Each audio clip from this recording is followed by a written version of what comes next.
हाँ तो भाई किसने किसने होमवर्क किया है? सबने किया है कि नहीं? हाँ तो राजा तुम बताओ, तुम्हारा क्या रिस्पॉन्स रहा? होमवर्क ठीक से किए हो कि नहीं? और तुम राजू, तुमने किया कि नहीं? और ये क्या मंगरू, तुमने होमवर्क नहीं किया? अरे मैंने सबको तो एक ही सवाल बताया, एक ही कक्षा में बताया, एक ही कॉन्सेप्ट से बताया, तो फिर राजू को समझ में आया, राजा को समझ में आया, सोनू को समझ में आया, और तुम मंगरू तुमको समझ में क्यों नहीं आया? आखिर ऐसा क्यों हुआ? क्या? व्यक्तिगत विभिन्नता? व्यक्तिगत विभिन्नता क्या होता है? हाँ, हमने सबको एक साथ जब बताया तो फिर सब समझ गया, तुम क्यों नहीं समझे? ओ, तो इसलिए तुम नहीं बनाया कि व्यक्तिगत विभिन्नता सब बच्चों में होती है और तुम में भी व्यक्तिगत विभिन्नता है। अरे भैया, व्यक्तिगत विभिन्नता के बारे में पहले तुम जानते हो उसे क्या कहते हैं?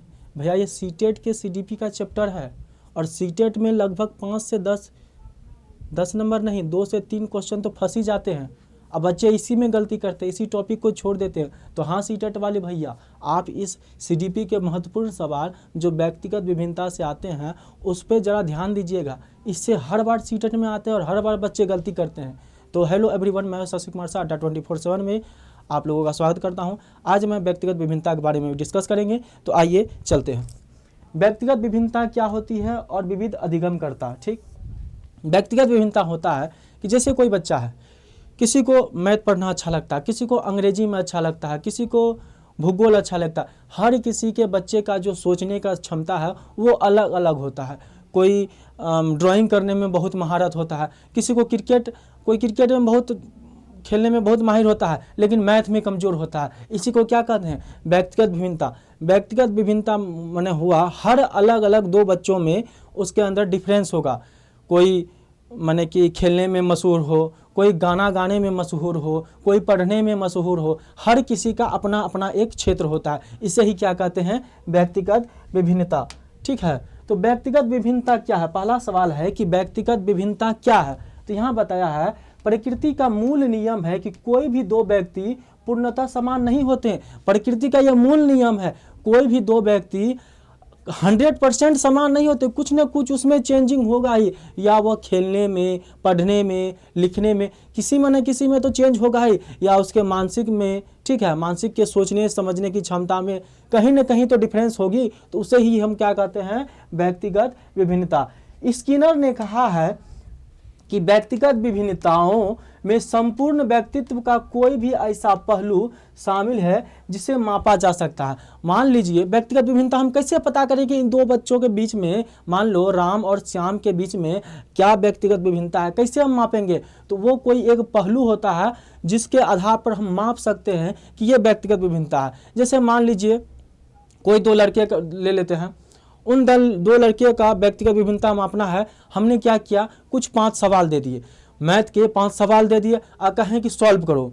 तो पहला लड़का जो है, मान ले पहला लड़का किसी का नाम ले लेते, मान ले सोनू नाम का लड़का है, उसने पाँचों का पाँचों सवाल का जवाब दे दिया। और दूसरा लड़का है कोई मोनू नाम का लड़का है, उसने पाँचों का सवाल का जवाब नहीं दिया। तो इससे क्या पता चला कि सोनू का जो मानसिक है वो बहुत अच्छा है, बहुत तेज है, वो बहुत किसी सवाल को तुरंत कैप्चर कर लेता है। और मोनू जो है थोड़ा सा मानसिक से थोड़ा कमज़ोर है, इसको और सहारे की आवश्यकता है, उसको समझाने की आवश्यकता है। इससे क्या पता चला? उन दोनों में व्यक्तिगत विभिन्नता उसके सोच का, उसके समझने का। ठीक है, तो ये क्या हुआ? व्यक्तिगत विभिन्नता हुआ। मान ले किसी का शारीरिक चेक करना है कि वो शारीरिक रूप से कितना मजबूत है, तो तब ना उसका व्यक्तिगत विभिन्नता पता चलेगा। हमने क्या किया, मैदान में ले गया और उसको कहा कि भाई 1600 मीटर का दौड़ लगाओ। अब जो मान लेते हैं जो सोनू नाम का लड़का जो है 1600 मीटर दौड़ लगाने में 10 मिनट लगा था, वहीं मोनू उसी 1600 मीटर को चक्कर लगाने में 4 मिनट में पूरा कर लेता है। तो क्या देखे कि सोनू तो पढ़ने में तो तेज है लेकिन दौड़ने में उतना कंफर्ट नहीं है। वहीं मोनू पढ़ने में तेज नहीं है लेकिन शारीरिक रूप से वो मजबूत है, वो 1600 मीटर को 4 मिनट में ही पूरा करता है, और सोनू 1600 मीटर को 10 मिनट में पूरा करता है। तो पता चला ना उसके बीच का व्यक्तिगत विभिन्नता कि भाई दौड़ में वो दोनों क्या है? डिफरेंस है, व्यक्तिगत विभिन्नता है। ठीक है, चार्ल्स डार्विन कहते हैं व्यक्तिगत विभिन्नता के बारे में, यदि हम लाखों चेहरों की तुलना करें तो प्रत्येक चेहरा विशिष्ट होगा। भैया एक दो चेहरा की क्या बात करता है? लाखों चेहरा एक सामने रख दोगे ना तो उसमें भी कुछ ना कुछ डिफरेंस होगा। यहाँ तक कि अगर जुड़वा बच्चों की भी रख दोगे तो उसमें भी थोड़ा सा डिफरेंस तो जरूर होगा। कह नहीं सकते कि जुड़वा बच्चा है इसका मतलब सब कुछ सेम सेम नहीं होता भैया, कुछ ना कुछ तो उसका डिफरेंस होगा ही, ऐसा होना है, ऐसा तय है, व्यक्तिगत विभिन्नता तय है कि होना है, ठीक है।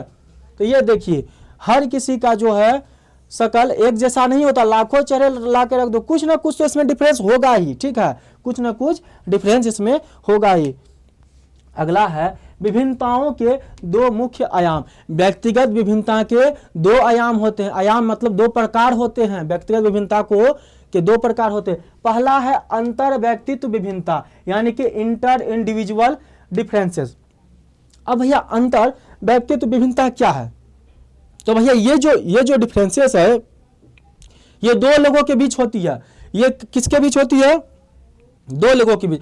दो लोगों को टारगेट किया जाता है, उसके अंदर किसी भी क्षमताओं से उसे चेक किया जाता है कि वो पढ़ने में कैसा है, वह दौड़ने में कैसा है, ठीक है, वो ड्राइंग करने में कैसा है, वह गाना गाने में कैसा है, किसी भी तरह का उसका परीक्षण ले लिए और उससे पता चल गया कि उसका व्यक्तिगत विभिन्नता इस प्रकार का है ना। याद रखिए दो अलग अलग व्यक्तियों के बीच का अंतर। जैसे राम गणित में तेजी से सीखता है, जैसे राम जो है वह गणित में तेजी से सीखता है, बहुत जल्दी सीख जाता है, और वहीं मोहन को अधिक समय लगता है। मोहन को क्या लगता है? गणित में अधिक समय लगता है। देखिए दो लड़का टारगेट किए, उसको गणित पढ़ा रहे हैं, तो राम जो है गणित का कोई भी सवाल तुरंत कैच कर लेता है, और वहीं मोहन जो है उसी सवाल को कैच करने में बहुत समय लगाता है, यानी कि थोड़ा सा वह अधिक समय लगता है, मोहन को अधिक समय लगता है, ठीक है। तो यही क्या है? व्यक्तिगत विभिन्नता है। हर किसी का दिमाग अलग अलग होता है, उसके सोचने समझने की क्षमता अलग अलग होती है। तो यही जो सोचने समझने की क्षमता अलग अलग होती है, तो इसी को हम क्या कहते हैं?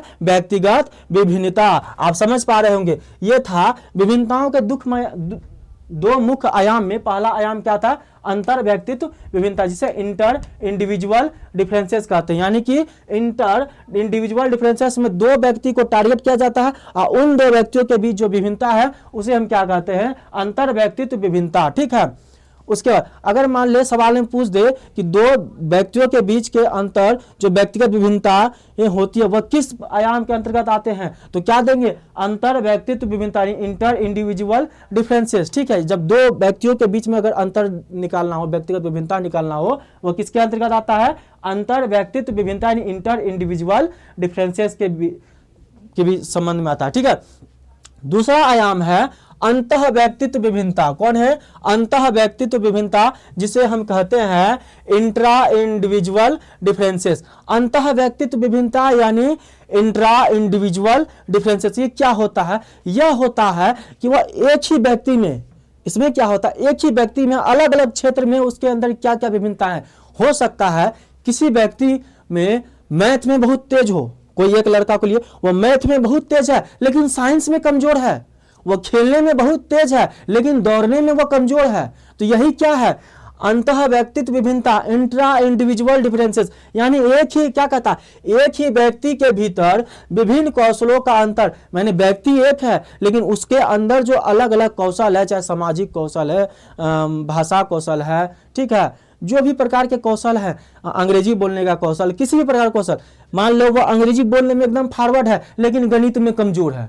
हो सकता है वह खेलने में बहुत माहिर है लेकिन दौड़ने में पीछे है, कुछ ना कुछ तो कमी होगा। तो उसके एक ही व्यक्ति के बीच में एक ही व्यक्ति के अंदर जो अलग अलग जो होता है उसका अंतर होता है, अलग अलग कला में अंतर जो होता है उसी को क्या कहते हैं? अंतर व्यक्तित्व विभिन्नता यानी इंट्रा इंडिविजुअल डिफरेंसेस। अगर सवाल में पूछ दे एक ही व्यक्ति के भीतर होने वाले अलग अलग अंतर को या व्यक्तिगत विभिन्नता को किसके अंतर्गत रखते हैं, तो अंतर व्यक्तित्व विभिन्नता यानी इंट्रा इंडिविजुअल डिफरेंस। यदि कहते दो व्यक्ति के बीच जो अंतर किया जाता है यानी इंडिविजुअल डिफरेंस किया जाता है वह किसके अंतर्गत आते हैं? वो अंतर व्यक्तित्व विभिन्नता यानी इंटर इंडिविजुअल डिफरेंस। इन दोनों में ध्यान रखना, अगर दो व्यक्ति बोले तो इंटर, ध्यान रखना कॉन्सेप्ट को, दो व्यक्ति बोले तो सीधा इंटर, ठीक है, एक व्यक्ति बोले तो इंट्रा, इंटर और इंट्रा, एक व्यक्ति बोले तो इंट्रा और दो व्यक्ति बोले तो इंटर। बस इसको, बस इस कीवर्ड को पकड़ लेना तो तुमको समझ में आना। तो बार बार ये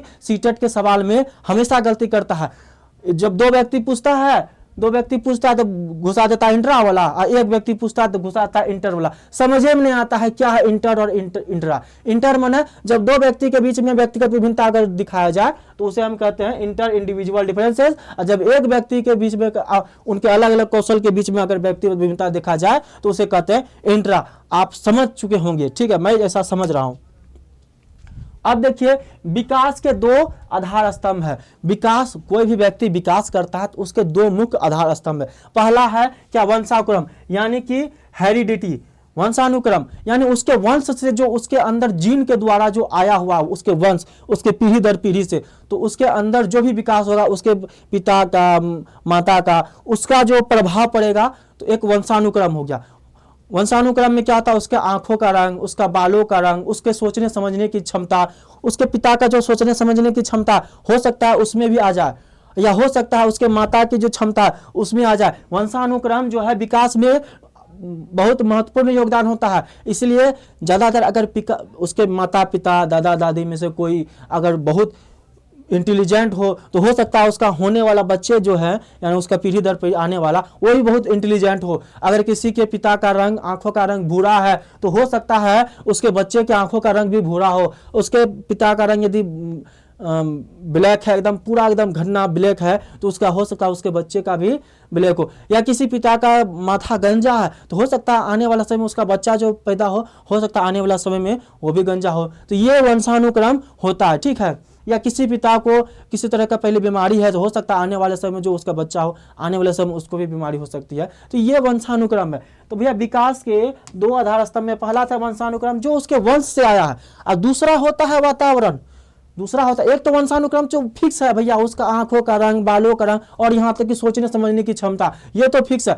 साथ ही साथ वातावरण, अगर उस बच्चे को वंशानुक्रम जो है मिला, अगर उस बच्चे को अच्छे वातावरण मिल जाए, अच्छा समाज मिल जाए, तो उस बच्चे का विकास बहुत ही उच्च लेवल का होगा। और यदि उसी बच्चे को अगर जाहिल गवार वाले क्षेत्र में अगर पैदा हो जाए, जाहिल गवार वाले क्षेत्र में उसका वातावरण मिल जाए, गाली गलौज करने वाला क्षेत्र में वातावरण मिल जाए उसको, ठीक है, तो उसका क्या होगा, उसका विकास बहुत खराब होगा। समझ रहे हो बात को। तो भैया विकास में दो मुख्य आधार स्तंभ, एक तो वंशानुक्रम जो उसके वंश से, उसके पिता पूर्वज से जो उनको मिला है, चाहे उसका आंखों रंग हुआ, बालों का रंग हुआ, हाँ, शरीर का संरचना हुआ, शरीर का जो हाइट है वंशानुक्रम से डिपेंड करता है। भैया शरीर के कोई भी बच्चा कितना हाइट होगा, अगर उसका बाप अगर ऊंचा है, आपने सुना होगा अरे इसका बाप ऊंचा है, इसका बच्चा भी लंबे होगा। किसी का माता पिता अगर थोड़ा सा कम होता है तो हम लोग अनुमान लगाते हैं कि उसका होने वाला जो बच्चा है ये भी ज़्यादा नहीं बढ़ेगा। क्यों, उसका वंशानुक्रम पड़ रहा है। होता है ऐसा होता है। किसी के माता पिता में यदि कोई अगर छोटे कद का हो तो उसका प्रभाव खास करके लड़कियों पर तो ज़्यादा पड़ जाता है कि वो लड़की थोड़ी सी हाइट कम होती है। लड़का लोग अक्सर पिता के वजह से, पिता के वंशानुक्रम के हिसाब से चले जाते हैं।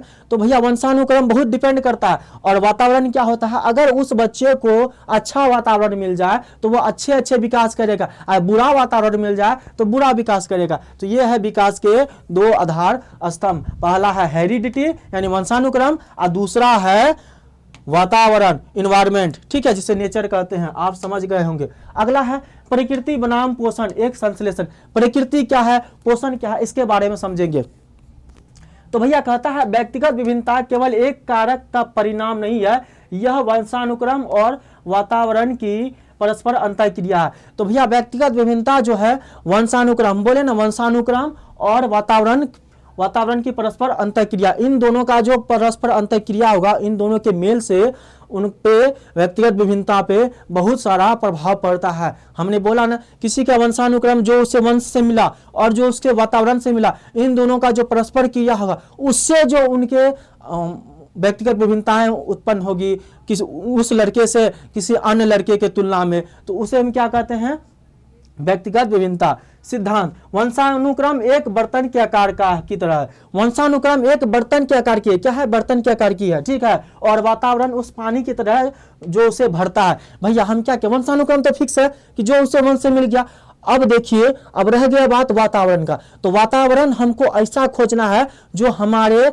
बर्तन को पूरी तरह से फिल कर दे। अगर हम अच्छे वातावरण में जाएंगे तो हमें पूरा पानी फिल होगा। हमारे बर्तन में यदि पूरा पानी फिल हो जाएगा तो हमारा दिमाग सबसे ज़्यादा तेज होगा। अच्छे अगर वातावरण में देखिए, पूरा पानी फिल होने का क्या मतलब है, उसके अंदर जब पूरा पानी फिल हो गया, यानी उसको अच्छा वातावरण मिल गया, पॉजिटिव वातावरण मिल गया, अच्छे अच्छे चीज सीख रहा है, तो उसका बर्तन क्या हो जाएगा, फुल हो जाएगा। जो वो पानी क्या है, वातावरण के समान है, और बर्तन क्या है, वंशानुक्रम के समान है। तो वंशानुक्रम वाले बर्तन में अगर पानी की तरह वातावरण मिल जाए तो वो क्या होता है, उसका विकास अच्छे स्तर पर होता है। उसका व्यक्तिगत भिन्नता जो है और लोगों से, अन्य लोगों से बहुत उच्च होता है, बहुत हर तरह में वह श्रेष्ठ होता है। तो ये कहता है, समझ गए। जैसे ये बर्तन है, ये बर्तन क्या है, ये बर्तन है वंशानुक्रम। इसमें जो पानी भरा रहा है, ये जो पानी भरा रहा है यही है वातावरण। जितना पॉजिटिव पानी भरेगा, जितना बढ़िया पानी भरेगा, तो उसका क्या होगा, उसका विकास अच्छा होगा।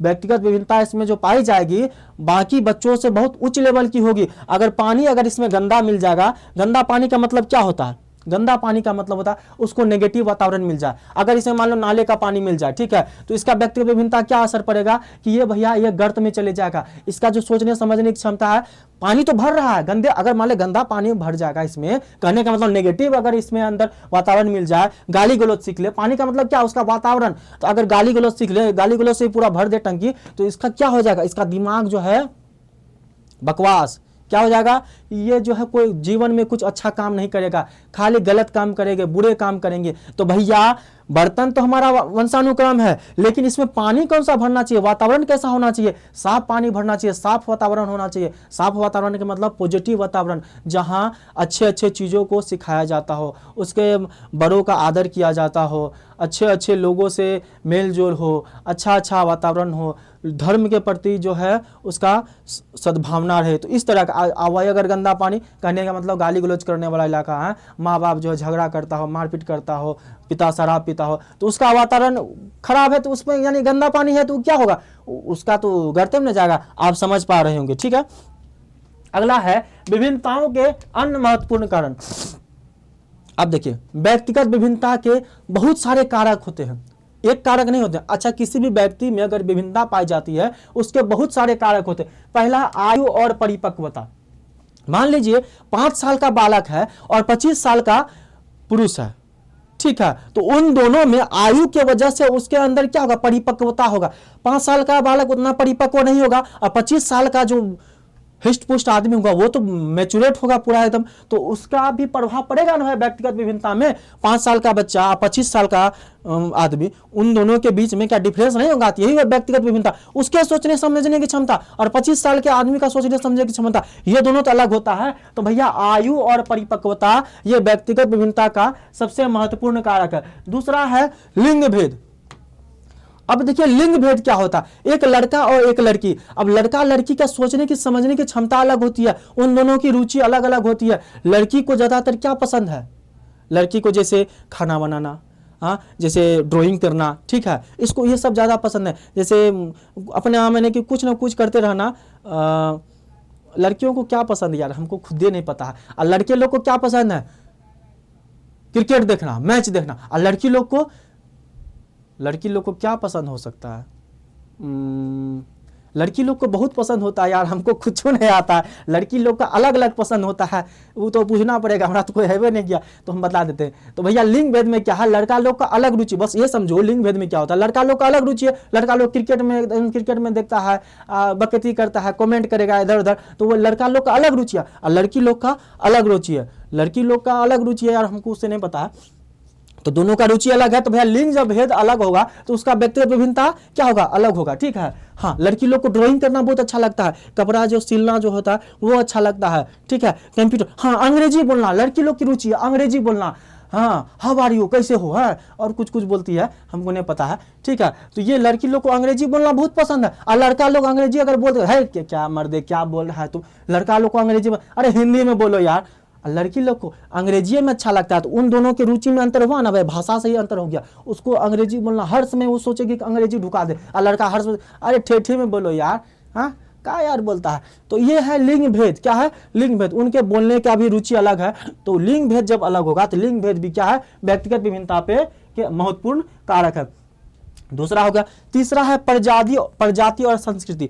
अब भैया अलग अलग प्रजाति है, अलग अलग प्रजाति में भी व्यक्तिगत विभिन्नता है। कोई अलग प्रजाति है, कोई अलग प्रजाति, कोई अलग प्रजाति का मैं नाम नहीं लेना चाहूंगा। तो अलग अलग प्रजाति के भी अलग अलग सोच है, अलग अलग सोचने समझने की क्षमता है, अलग अलग उसके अंदर की भावना है, ठीक है। तो उसके प्रजाति की वजह से भी उनके व्यक्तिगत विभिन्नता होंगे। और दूसरी बात संस्कृति, हर जगह का संस्कृति अलग है। बिहार का अलग है, यूपी का अलग है, झारखंड का अलग है, हाँ, मध्य प्रदेश का अलग है। तो हर जगह का जो संस्कृति अलग होगा तो उसका व्यक्तिगत विभिन्नता है तो भैया अलग अलग होगा। अब साउथ का जो है संस्कृति अलग है तो वहाँ का व्यक्तिगत विभिन्नता अलग होगा, है। हम लोग के इधर का सीमांचल क्षेत्र का माने सब चीज़ अलग है तो वहाँ का व्यक्तिगत विभिन्नता अलग होगा। तो व्यक्तिगत विभिन्नता जो है प्रजाति और संस्कृति भी डिपेंड करता है। अलग अलग प्रजाति और अलग अलग संस्कृति से भी व्यक्तिगत विभिन्नताएं हमें पता चलती है। तीसरा हो गया। चौथा है सामाजिक और आर्थिक स्थिति। क्या है? सामाजिक और आर्थिक। अच्छा, सामाजिक और आर्थिक स्थिति में क्या है भैया? समाज में भी तो हमको व्यक्तिगत विभिन्नता पता चलता है। समाज में उठने बैठने का हर तरह का लोग, अच्छा अपने समाज में हर तरह का लोग है। कोई नेतागिरी टाइप का है, कोई सामान्य आदमी है, कोई ढेर बोलता है, कोई बोलवे नहीं करता है, कोई किसी को अब केवल अपने आप से मतलब, किसी को दूसरे के प्रपंच से मतलब है, किसी को निंदा करने में मजा आता है, ठीक है। अब कोई कुछ कर रहा है उसके प्रति वो अपना भावना व्यक्त करेगा। तो भैया समाज में हर तरह का लोग है तो हर तरह का सोच अलग है। हर कोई एक दूसरे को जोड़ी नहीं, हर कोई एक दूसरे को टैंक खींचना चाहता है, कोई उसको उठाना भी चाहता है। कुछ अच्छे लोग भी होते हैं, कुछ बुरे लोग भी होते हैं, कुछ मीडियम साइज के भी होते, साइज मतलब मीडियम साइज मतलब मीडियम सोचने समझने वाले भी होते हैं। भाई चलने दो, सब चीज जैसा चल रहा चलने दो। और दूसरा होता है आर्थिक स्थिति। भैया आर्थिक स्थिति भी व्यक्तिगत विभिन्नता पे प्रभाव डालता है। अगर कोई अमीर घर का बेटा, अमीर घर का लड़का क्या होता है, उसको अच्छे अच्छे स्कूल मिलेंगे, अच्छे अच्छे वातावरण मिलेंगे, अच्छे अच्छे पढ़ाई के सोर्स मिलेंगे, तो उसका जो माइंड है, उसका माइंड का लेवल क्या होगा? उच्च होगा। क्यों भैया? उसने अच्छे अच्छे वातावरण में रहा, अच्छे अच्छे पढ़ाइयाँ की, अच्छे अच्छे स्कूल में दाखिला पाए, तो उसका जो व्यक्तिगत भिन्नता और लोगों से तो अच्छा होगा। और जो गरीब लड़का है उसको 2 वक्त का खाना मिल जाता है, यही बहुत बड़ी बात है। सरकारी स्कूल में जाता है, कितना सीखता है वो भगवान जाने। तो भैया यही तो व्यक्तिगत विभिन्नता है। अच्छी तरह से पढ़ाई नहीं होना, उसको अच्छा वातावरण नहीं मिल जाता है। हाँ, समाज में हर तरह के बच्चे होते हैं, उसका संग गंदे बच्चों के साथ हो जाता है, गाली गलौज करने वाले बच्चों के साथ हो जाता है, तो वो भी वही एडॉप्ट करता है, जिसके कारण क्या होता है, उसमें व्यक्तिगत विभिन्नता देखी जाती है। तो भैया सामाजिक और आर्थिक स्थिति भी व्यक्तिगत विभिन्नता के मुख्य कारक है, ठीक है। पांचवा है भाषा। अब भैया भाषा, हर किसी का भाषा अलग अलग होता है। बिहार वालों का भाषा अलग है, यूपी वाले का भाषा अलग है, झारखंड वाले का भाषा अलग है, साउथ का भाषा अलग है, तमिल का भाषा अलग है, तमिलनाडु का, केरल का भाषा अलग है, आंध्र प्रदेश का भाषा अलग है, नेपाल का भाषा अलग है और अन्य जगह का भाषा अलग है। तो भैया भाषा भी व्यक्तिगत विभिन्नता पर डिपेंड करता है। समझ रहे बात को? अलग अलग देश का भाषा है तो उसका तो व्यक्तिगत विभिन्नता तो ऐसे दिख रहा है। हाँ, व्यक्तिगत विभिन्नता में भाषा भी तो एक महत्वपूर्ण रोल दिखाता है। तो भैया भाषा भी क्या है? व्यक्तिगत विभिन्नता के मुख्य कारक है। अब देखिए विविध अधिगमकर्ता की पहचान। अब देखिए विविध अधिगमकर्ता की पहचान मतलब, विविध मतलब क्या हो? एक्स्ट्रा ऑर्डिनरी बच्चा। विविध अधिगमकर्ता यानी अधिक अधिगम करता है। एक्स्ट्रा ऑर्डिनरी बच्चा, ऑर्डिनरी बच्चा होता है, जैसे विशिष्ट बालक, एक्सेप्शनल चिल्ड्रन। कुछ बालक ऐसे होते हैं जो एक स्टेप आगे का सोचते हैं, ठीक है, एक स्टेप आगे का सोचते हैं। मास्टर सोचता है कि भैया तू यहां तक सोचो, लेकिन बच्चा क्या करता है? यहां तक का सोच लेता। तो यही जो यहां तक का सोच लेता है तो इसी को क्या कहते हैं? विशिष्ट बालक। अब भैया विशिष्ट बालक क्या होते हैं? वे बालक जो शारीरिक, मानसिक या सामाजिक विशेषताओं में सामान्य बच्चों से इतने भिन्न होते हैं कि उन्हें अपनी अधिगम क्षमता तक पहुंचने के लिए एक विशेष शिक्षा की आवश्यकता होती है। कुछ बालक इतने तेज होते हैं कि उनको अगर कोई सहारा मिल जाए ना, मैंने उसके किसी टीचर का, मैंने बहुत ही स्पेशल टीचर का, उसका यदि सहारा मिल जाए तो बहुत बड़े से बड़े जंग को वो जीत ले। कुछ ऐसे बालक होते हैं, कहता है ना, कुछ वे बालक जो शारीरिक, मानसिक और सामाजिक विशेषताओं में समान बच्चे से, एक समान बच्चा होता, उस समान बच्चे से इतने तेज होते हैं कि अपनी अधिगम क्षमता तक पहुंचने के लिए एक विशेष शिक्षा की उसे आवश्यकता होती है। यानी उस तरह के बालक को यदि एक विशेष शिक्षा दे दी जाए, समान बालक से तो स्टैंडर्ड है, मास्टर ने समझ पकड़ लिया कि भैया ये लड़का जो होता है ना बहुत तेज है, अगर इस लड़के को इस तरह का डायरेक्शन मिल जाए, इस माने स्कूल में इसको भेज दिया जाए, हाँ बड़े से बड़े स्कूल में भेज दिया जाए, तो भैया इसका जो डेवलपमेंट होगा बहुत भयंकर होगा। तो ये किस तरह का बालक है? विशिष्ट बालक है। इसको बस एगो सहारे की जरूरत है, इसको सहारे की जरूरत, थोड़ा सा इसको यदि सहारा मिल जाए, थोड़ा सा इसको मार्गदर्शन मिल जाए, ये बहुत भयंकर निकलेगा भैया, साइंटिस्ट बन जाएगा। इस ऐसे ही बच्चे क्या कहते हैं? विशिष्ट बालक। विशिष्ट माने सामान्य लोग से ऊपर का सोचना, सामान्य लोगों से ऊपर का सोचना। ऐसे बालक लाखों में कोई एक दूगो ऐसा निकलता है और जो आगे चल के अब्दुल कलाम बनता है। क्या बनता है? अब्दुल कलाम बनता है। ठीक है, तो ऐसे सब बालक को क्या कहते हैं? विशिष्ट बालक। इसको थोड़ा सा माने क्या सहारे की जरूरत है। अगला है, यहां तक समझ के विशिष्ट बालक क्या होता है? सामान्य से ऊपर। अब देखिए समावेशी कक्षा, समावेशी इंक्लूसिव क्लासरूम। तो समावेशी कक्षा क्या होता है? वह स्थान जहां सभी प्रकार की व्यक्तिगत विभिन्नताओं का सम्मान किया जाता है। समावेशी कक्षा क्या होता है? एक ही क्लास में हर प्रकार के बच्चे, चाहे तेज बच्चे, चाहे कम तो उससे थोड़े से कम बच्चे, सामान्य बच्चे, थोड़ा सा जड़ बुद्धि वाले बच्चे, हाँ कोई देखने में दृष्टि में थोड़ा कमजोर है तो वो भी बच्चे, सुनने में कमजोर है वो भी बच्चे, दिव्यांग बच्चे, सभी प्रकार के बच्चे को किसी से भेदभाव नहीं किया गया कि भाई तुमको कम सुनाई देता तुम अलग अलग बैठो, तुम कहीं और बैठो, तुमको कम दिखाई देता तुम अलग बैठो, भाई तू तेज है केवल तुम ही पढ़। भूसगोलवा यहाँ नहीं पढ़ेगा, यहाँ भूसगोलवा का कोई जगह।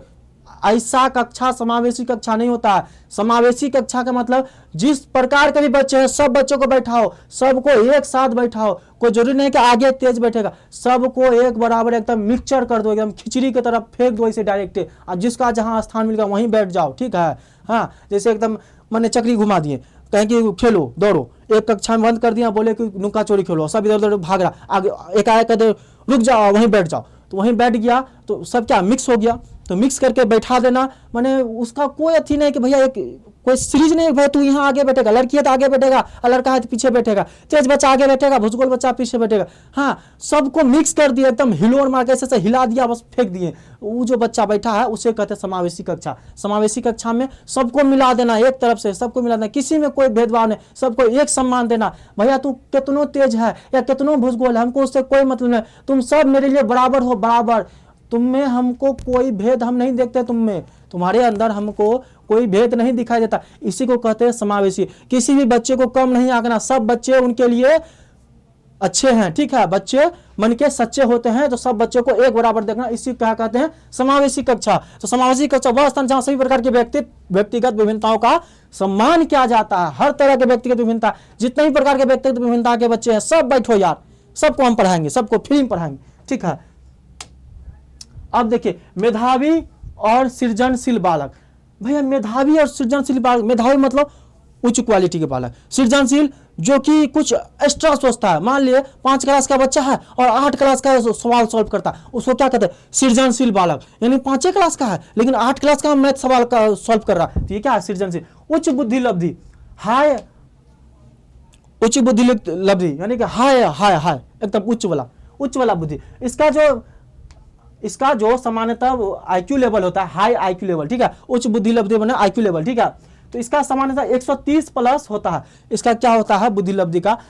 ठीक है, तो इसका बुद्धि लब्धि क्या होता है? 130 से प्लस। जिसका IQ लेवल 130 से प्लस है उसे हम क्या कहते हैं? उच्च बुद्धि लब्धि। जिसका IQ लेवल 130 से ऊपर का है उसे क्या कहते हैं? उच्च बुद्धि लब्धि। अब देखिए तीव्र और अधिगम क्षमता, इसका जो अधिगम क्षमता, सोचने समझने की क्षमता बहुत ही तीव्र है। तुरंत किसी बात को यार कैच कर लेता है, एकदम तुरंत। मास्टर कुछ बोला तुरंत कैच कर लिया, कुछ बोला तुरंत कैच कर लिया। उसका बुद्धि लब्धि इतना खतरनाक एकदम 130 प्लस है यार। देखो अपसारी चिंतन को कहते हैं डाइवर्जेंट थिंकिंग, यानी कि समस्या समाधान के नए और मौलिक तरीके खोजना। कोई भी समस्या है वह उस समस्या का एक को समाधान नहीं खोजेगा, हिन्नों से खोज लिया। मान ले किसी जगह जाना है, जोड़ी नहीं क्या जगह से जाएगा, वो इधर से भी चल गया, इधर से भी चल गया, इधर से तो, यानी कि एक ही जगह जाने के लिए अलग अलग तरह के मार्ग को वो पैदा कर दिया। तो इससे क्या कहते हैं? अपसारी चिंतन, यानी कि डाइवर्जेंट थिंकिंग। यानी कोई सवाल दे दिया, उस सवाल को सॉल्व करने के लिए उन्हें बहुत सारे तरीके निकाल दिए, इसी को क्या कहते हैं? अपसारी चिंतन यानी डाइवर्जेंट थिंकिंग। ठीक है, समस्या समाधान के नए और मौलिक तरीके खोजना। अगला है स्वतंत्र और जिज्ञासु। अगला क्या है? स्वतंत्र और जिज्ञासु। तो गहरी जिज्ञासा, व्यापक शब्द भंडार, ठीक है। तो अपसारी चिंतन में क्या होता है, समस्या समाधान के नए और मौलिक तरीके खोजना, ठीक है। अपसारी चिंतन में क्या होता है कि कोई भी समस्या है, कोई भी समाधान है, उसका अलग अलग तरीका खोज लेना, एक के तरीका में नहीं डिपेंड रहना, एकदम अलग अलग तरीका खोज लेता है।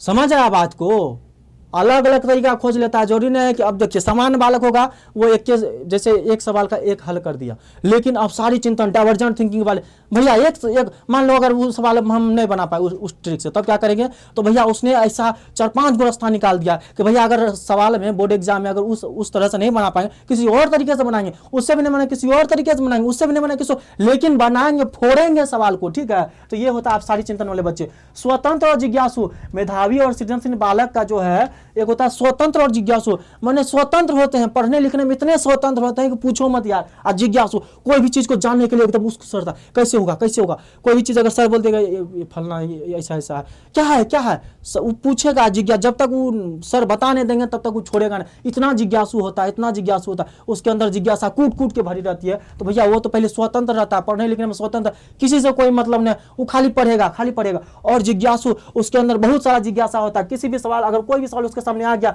उसको पढ़ने लिखने के लिए कोई भी टॉपिक आ गया, उसको जानने की जिज्ञासा होती है, बहुत जिज्ञासा होती है, ठीक है।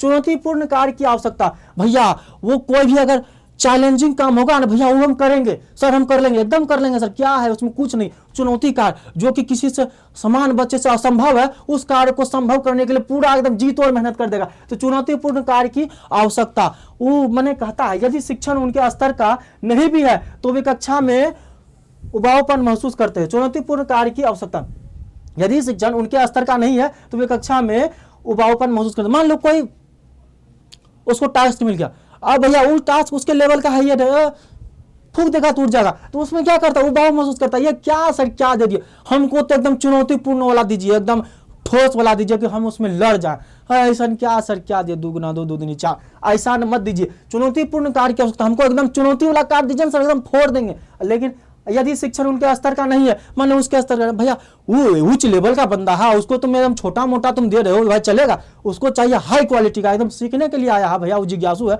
तो उसको तुम छोटा मोटा दे रहे हो तो नहीं चलेगा। इसलिए चुनौतीपूर्ण कार्य की आवश्यकता, हमको चुनौती वाला कार्य दो, हम लड़ जाए भीड़ जाए, ऐसा दो सवाल, ठीक है। तो ये है मेधावी और सृजनशील बालक, ऐसा बालक होना चाहिए। ऐसा बालक लाखों में 1-2 होता है, सब बालक नहीं हो पाता, अक्सर बच्चे सामान्य कैटेगरी के होते हैं, लेकिन उसी में से कुछ बालक ऐसे होते हैं जो मेधावी और सृजनशील बालक होते हैं। ये किसके आधार पर, व्यक्तिगत, इसी को कहते हैं व्यक्तिगत विभिन्नता। हर बच्चे का सोचने समझने की क्षमता अलग अलग होती है, ठीक है। आगे हम चलते हैं। अब भैया ये तो था सृजनशील बालक के बारे, अब आते हैं धीमी गति से सीखने वाले बालक। अब देखो धीमी गति से माने मंद बुद्धि टाइप से, कोई भी मास्टर समझा रहा ऐसे ऐसे कर रहा, ऐसे ऐसे कर रहा, पीछे बैठ जाता है, वो धीमी गति से सीखता है किसी भी चीज को। हाँ सर बोलिए, इस तरह से सीखता है। तो धीमी गति से सीखने वाले बालक, अधिगम की गति समान बच्चों की तुलना में धीमी, माने समान बच्चों की तुलना में, कोई बात बोले सर समझ में नहीं आया, क्यों, क्योंकि भैया उसको धीमी गति से सीख रहा। और दूसरा क्या, अमूर्त विचारों को समझ, अब मान ले सर ने बोल दिया कि सुनो ऐसा ऐसा है, एक डायग्राम बनाना है, उसमें यहाँ पे पौधा देना है, एक स्कूल का चित्र बनाना है, उसके आगे घर बनाना है, उसके आगे ये बनाना है, वो बनाना है, फलाना ठिकाना, एक अमूर्त चीज उसको बता दिया भैया ऐसा ऐसा डायग्राम प्रोजेक्ट बनाना है। अब भैया वो अमूर्त चीज है, उसने देखा तो नहीं है, अब भैया उसका हो जाएगा टाई फिश, ठीक है, उसका कहानी खत्म। वो अब अमूर्त चीज मतलब जिसको हम देखे ना, मूर्त मने होता है जिसको हम देख रहे हैं, अमूर्त जिसको हम ना देख रहे। तो अमूर्त विचारों को समझने में कठिनाई, सर ने एक प्रोजेक्ट दे दिया कि भैया ऐसा ऐसा तुमको करना है, एक घर बनाना है, घर के आगे माने कि वृक्ष बनाना है, वृक्ष के आगे एक गार्डन बनाना है, गार्डन में जो है कुछ माने कि जीव जंतुओं को भी चलते हुए रहना चाहिए, ठीक है, उसमें गार्डन में एक झरना हो, मैंने कुछ एक प्रोजेक्ट बनाने दे दिए। अब जो बच्चा एकदम क्रिएटिव दिमाग का होगा वो समझ लिया, पकड़ लिया बात को, क्या क्या करना है वो सोच लिया, जखनी जैसे जैसे सर बोल रहे थे ना उसका मन में फिगर बन गया। और जो इस टाइप का बच्चा है वो सोच रहा है यार क्या बकवास हो रहा है, हम लोग के साथ जाति हो रहा है। तो यही है धीमी गति से सीखने वाले बालक, देख लो यही है व्यक्तिगत विभिन्नता। उच्च गति से सीखने वाले बालक जो एक स्टेप आगे बोलता है, सर चुनौती वाला काट दीजिए, और धीमी सर क्या थोड़ा सा कम दीजिए ना, थोड़ा सा कम दीजिए, ये क्या। तो भैया यही है अमूर्त विचारों को समझने में उसको कठिनाई होती है। अगला है आवश्यकता, आवश्यकता इसको क्या है, बार बार अभ्यास, किसी भी चीज को बार बार अभ्यास कर रहा, बार बार अभ्यास कर रहा, करते करते अभ्यास ते जर्मित हो तो सुजान और असली आवत जाते थे शिल्प परत निशान, यही है अभ्यास, एकदम बारंबार अभ्यास चल रहा है। और क्या है, और बुनियादी अवधारणाओं को छोटे छोटे चरणों में समझना, कोई भी बड़े बड़े अवधारणा है उसको तोड़ तोड़ के समझेगा। अच्छा 2 दूनी 4 हुआ, अच्छा 2 दूनी 4 हुआ तो उसका 4 दूनी 8 होगा, ओह अच्छा 8, अच्छा 8 को फिर 2 से गुणा 8 दूनी 16 हुआ, तो मैंने तोड़ तोड़ के समझेगा, एकदम एक के बार में नहीं समझे 2 दूनी 4 दूनी 8 दूनी 16 ऐसे नहीं समझेगा, उसको तोड़ तोड़ के दो तब वो समझेगा। ठीक है, उसके बाद मनोवैज्ञानिक स्थिति कहता है कि अक्सर आत्मविश्वास की कमी और ध्यान केंद्रित करने में कठिनाई होती है। तो धीमी गति से सीखने वाले बालक में क्या होता है, मनोवैज्ञानिक स्थिति कहता है कि अक्सर आत्मविश्वास की कमी, उसके अंदर जो कॉन्फिडेंस है ना भैया वो बहुत कम होता है, यार हम कुछ नहीं कर पाएंगे, यार हमको तो समझे में नहीं आता है, यार मास्टर क्या पढ़ा रहे हमको कुछ समझे में नहीं आ रहा, तो भैया आत्मविश्वास में उसका कमी है। और क्या, ध्यान केंद्रित, किसी भी चीज को पढ़ने के लिए ध्यान केंद्रित करना होता है, अपना तन मन धन। अब भैया आंख इधर है, मन इधर है, कुछ और कर रहे हैं, सर जी बोले हाँ सर, हाँ सर, जब सर बोले हाँ सर, तो ऐसे तन मन धन एक करोगे तब ना किसी चीज को सीखोगे। तो भैया ध्यान केंद्रित करने में उसको कठिनाई होती है, धीमी गति के सीखने वाले कभी उसने पढ़ाई को दिल से लगाया ही नहीं। ठीक है, शिक्षक की भूमिका, अब भैया इसमें शिक्षक की क्या भूमिका होनी चाहिए इस तरह के बालक के लिए, तो भैया इन बच्चों को दंडित नहीं, देखो दंडित नहीं करना, इस तरह के बच्चे को कभी दंडित नहीं करना चाहिए। अब मान ले उसका धीमी गति से सीखने, उसने ऐसा पैटर्न बना लिया है तो उसको दंडित नहीं करना है, उसको क्या करना है, बल्कि धैर्य और दृश्य श्रव्य सामग्री के साथ प्रोत्साहित किया जाना चाहिए। अब जिसको समझ अमूर्त चीज नहीं देख पा रहा है तो उसको क्या करना चाहिए, TLM का प्रयोग करना चाहिए, कोई फिगर बना देना चाहिए, उसको फिगर से समझाना चाहिए, कुछ सुनने वाला सोर्स से उसको समझ, दृश्य माने देखने वाला, जैसे कोई पिक्चर लगा दिए, श्रव कोई चीज कोई वीडियो चालू कर दिए उसे सुन रहा है देख रहा है, उससे क्या होगा, उस सामग्री से प्रोत्साहित किया जाना चाहिए, तब वो धीरे धीरे बच्चा एक सामान्य कैटेगरी पर पहुंचेगा। ठीक है, हमारा लक्ष्य ये नहीं कि सबको तेज बनाना, कम से कम जो भूगोलवा है उसको भी अगर सामान्य में ला दें तो ये हमारे लिए शिक्षा का एक बेहतर उदाहरण होगा। ठीक है, किसी को बच्चे को यदि पढ़ाना है, मान ले जो तेज है भैया वो तो तेज है, लेकिन जो कमजोर है उसको कम से कम यहाँ तक लाओ कि सामान्य तक हो जाए। अगर कोई बच्चा सामान्य की स्थिति में आ जाए तो बड़े से बड़े लक्ष्य को प्राप्त कर सकता है। ठीक है, तो इस पर ध्यान देना है। यहाँ देखिए फिगर लगा हुआ है ना। अगला है तुलनात्मक विश्लेषण। अब भैया कहता है मेधावी बालक और धीमी गति वाले बालक, इन दोनों के बीच क्या तुलनात्मक हो सकती है। ठीक है, एक है मेधावी बालक, बहुत सोचने समझने वाली क्षमता, और एक है धीमी गति वाले बालक, बहुत कम सीखने समझने वाले बालक। ठीक है, तो मेधावी बालक का क्या होता है, सीखने की गति अत्यंत तीव्र। मेधावी बालक जो होता है कोई भी चीज तुरंत कैच कर लेता है, एकदम तुरंत कैच कर लेगा। और वही धीमी गति वाले बालक सीखने की गति धीमी, बहुत धीमी होता है, अकर्मिक होता है, धीरे धीरे छोटे छोटे पार्ट में सीखेगा, ये धीमी गति वाले बालक। और यहाँ इसका चिंतन, मेधावी बालक का चिंतन देखो उच्च स्तरीय, अपसारी चिंतन उच्च स्तरीय, मैंने एकदम अधिक तेज से सोचेगा, और अपसारी मैंने एक ही सवाल को अलग अलग तरह से सोचेगा कि भैया इसका कैसा 5-6 को कहीं इसका सॉल्यूशन निकल जाए, कि हम कभी एग्जाम में फंसे ना, कोई भी एग्जाम में फोड़ दें उसको, एक ट्रिक से नहीं बनेगा, दूसरा ट्रिक से नहीं बनेगा, तीसरा ट्रिक, मैंने किसी भी तरह उसको छोड़ना नहीं है। तो इसका चिंतन क्या होता है, अपसारी, डाइवर्जेंट। इसका चिंतन बुनियादी होता है, मैंने सोचता है, मैंने अपने स्तर पर सोचता, और क्या होता है, सरल होता, कोई ज्यादा जटिल नहीं होता, तो सरल माध्यम से, सरल मार्ग से चलने का कोशिश करता है। इसका धीमी गति वाले बल। इधर इसका शिक्षण रणनीति, संवर्धन कार्यक्रम, इसका जो शिक्षण रणनीति है ये संवर्धन कार्यक्रम है। और इसका शिक्षण नीति उपचारात्मक शिक्षण, इसका जो माने कि शिक्षण रणनीति है उपचारात्मक शिक्षण के रूप में। ठीक है, और यहाँ इसका जो खतरा, मेधावी बालक का खतरा क्या होता है, आसानी से उब जाना।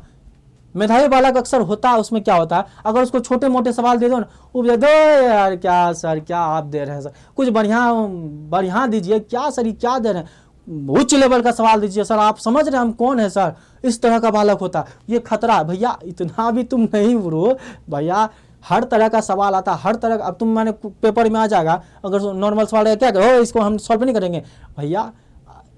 एक कहावत है, आसमान में उड़ना अच्छी बात है, ठीक है, लेकिन जमीन का साथ कभी नहीं छोड़ना चाहिए। तो भैया आसानी से उब जाना, उबना नहीं है, माने कि तुम बहुत तेज हो लेकिन उबना नहीं, अगर छोटे मोटे सवाल उसको भी सॉल्व करो यार, समझ रहे हो बात को। लेकिन इसका खतरा क्या, आत्मविश्वास की कमी। अब देखिए धीमी गति वाले बालक का क्या होता है, उसका कॉन्फिडेंस लेवल ही कम हो जाता है, तो इतना धीमी भी नहीं बनना है, ठीक है। हम समझ रहे हैं कि आप बहुत अच्छी तरह समझ पा रहे होंगे। अब देखिए शिक्षक का पहला कदम, पहले निदान और फिर उपचार। शिक्षक का पहला कदम क्या, अगर कोई भी बच्चा व्यक्तिगत विभिन्नता के अंतर्गत जो भी बच्चा है, हमको पहले क्या करना है, निदानात्मक शिक्षण, डायग्नोस्टिक टीचिंग। पहले हमको उसका निदान देखना है कि भैया ये बच्चा जो है काहे नहीं सीख पा रहा है। पहले उसके अंदर क्या देखते हैं, समस्या और उसके पीछे के कारणों की पहचान करना। भैया अगर वो बच्चा नहीं सीख पा रहा है, उसका क्या कारण हो सकता है, घर से कोई परेशानी है, हाँ, या उसका वो बीमार है, या किसी तरह कोई दिक्कत हो सकता है। तो पहले उसका समस्या जानना, ठीक है, बच्चा क्यों नहीं सीख पा रहा। अच्छा चलिए ये तो पता चल गया कि उसका क्या बीमार है या जो भी है, या घर से कोई परेशानी है, ये तो पता चल गया। अब भैया बच्चा क्यों नहीं सीख पा रहा, क्या हम जो उसको डिलीवर कर रहे हैं इसलिए वो नहीं सीख पा रहा है, ठीक है, या उसको पढ़ने में कोई दिक्कत है, लिखने में कोई दिक्कत है, या समझने में कोई दिक्कत है, हम जो समझाने काहे नहीं समझ रहा है, तो इस बच्चा को क्यों नहीं सीख पा रहा है, इसको जानना। तो ये क्या होता है, निदानात्मक शिक्षण के अंतर्गत। ये जब हो जाए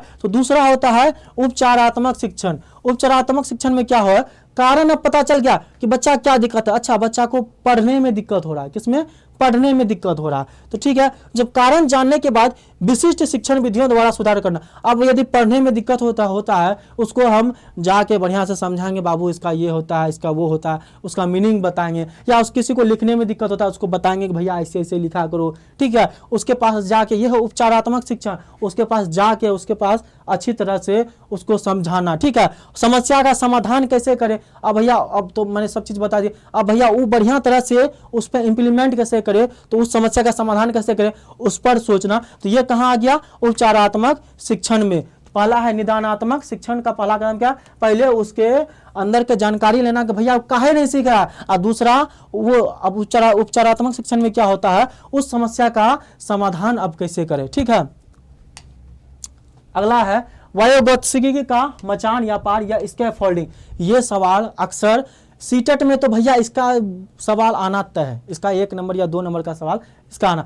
वायुगतिकी का मचान है, ये कहता है कि शिक्षक को इस बात पर ध्यान देना चाहिए कि बच्चा मदद या समर्थन से क्या कर सकता है, बजाय इसके कि वह क्या नहीं कर सकता है, जिसको पार या स्कैफोल्डिंग कहते हैं। अधिक जानकार व्यक्ति क्या करता है, जानकार व्यक्ति द्वारा दी जाने वाले अस्थायी सहायता या मार्गदर्शन। अच्छा भैया वायुगतिकी का मचान या पार इन स्कैफोल्डिंग क्या होता है, मान लो कोई बच्चा, किसी बच्चे को यहां तक जाना है, बच्चा यहां है, अब यहां तक उठ नहीं पा रहा तो क्या करेंगे, हम बीच में आ जाएंगे और उसको क्या है, सहारा देने का कोशिश करेंगे। जो हम सहारा दिए और उस सहारा के बदौलत वो आगे चल गया, उसे ही कहते हैं स्कैफोल्डिंग। अभी आप नहीं समझेंगे।